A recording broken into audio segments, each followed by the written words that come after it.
இன்றைய நற்செய்தி. அக்காலத்தில் திருமுழுக்கு யோவான் தம் சீடர்களிடம் கூறியது: மேலிருந்து வருபவர் அனைவரையும் விட மேலானவர். மண்ணுலகிலிருந்து உண்டானவர், மண்ணுலகைச் சேர்ந்தவர். மண்ணுலகு சார்ந்தவை பற்றியே அவர் பேசுகிறார். விண்ணுலகிலிருந்து வருபவர் அனைவருக்கும் மேலானவர். தாம் கண்டதையும் கேட்டதையும் பற்றியே அவர் சான்று பகர்கிறார்.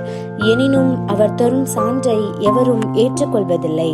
அவர் தரும் சான்றை ஏற்றுக்கொள்பவர் கடவுள் உண்மையானவர் என்பதை உறுதிப்படுத்துகிறார். கடவுளால் அனுப்ப பெற்றவர் கடவுளின் வார்த்தைகளை பேசுகிறார். கடவுள் அவருக்கு தம் ஆவிக்குரிய கொடைகளை அளவின்றி கொடுக்கிறார். தந்தை மகன் மேல் அன்பு கூர்ந்து அனைத்தையும் அவர் கையில் ஒப்படைத்துள்ளார். மானிட மகனிடம் நம்பிக்கை கொள்வோர் நிலைவாழ்வை பெறுவர்.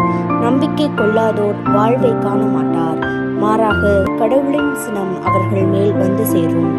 இது கிறிஸ்துவின் நற்செய்தி. கிறிஸ்துவே உமக்கு புகழ்.